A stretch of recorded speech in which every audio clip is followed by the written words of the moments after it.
दुर्गादास जी, दीपावली भी मनेगी, होली भी मनेगी, रामलला आ रहे हैं। मैं सबसे पहले जो भी हमारे मंच पर संत विराजमान हैं और मेरे सामने भी जो संत विराजमान हैं, मैं उन सबको नतमस्तक होकर दंडवत प्रणाम करता हूं।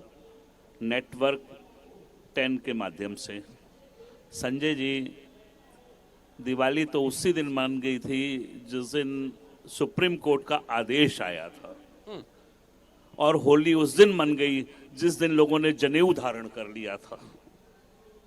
आप इस बात को मत भूलिए कि राम जी ने लोगों को जीने का तरीका बता दिया, और कलयुग में, त्रेता में तो जो था, लेकिन कलयुग में देखिए, अगर त्रेता में विश्वामित्र थे तो इस समय योगी हैं।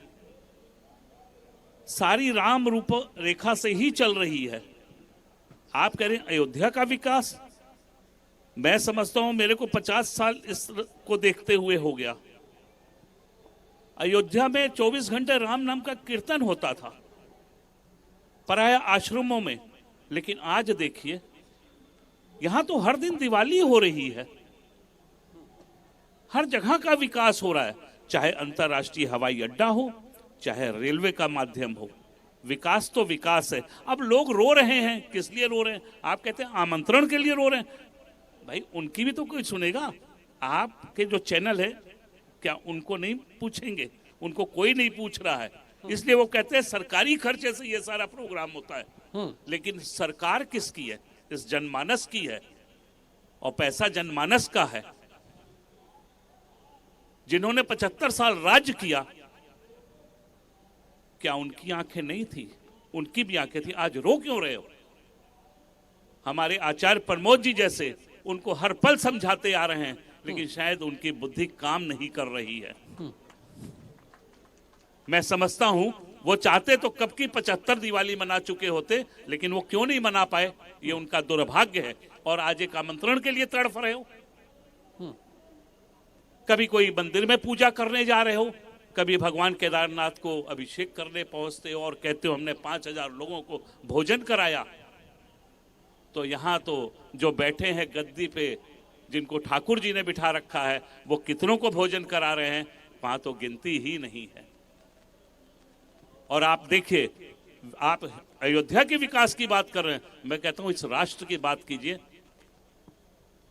दुनिया को समझ आ गई है कि भारत कहां पर है और क्या है। पहले मैं भी जाता था विदेश, इंडिया तो हमको बताना पड़ता था, लेकिन आज बताना नहीं पड़ता है। आज लोग जानते हैं कि भारत कभी विश्व गुरु था, आज भी है और आगे भी रहेगा, क्योंकि राम राज्य आ गया है, और राम राज्य इसी को कहते हैं। आप देखिए इसी मंच पे, कहां हिंदू, मुस्लिम, सिख, ईसाई, ये राजनेताओं की लड़ाइयों ने हमको मारा है। नहीं तो हमारे यहां तो कब से राम राज्य चल रहे हैं, और दिवाली और दशहरा इसी को कहते हैं।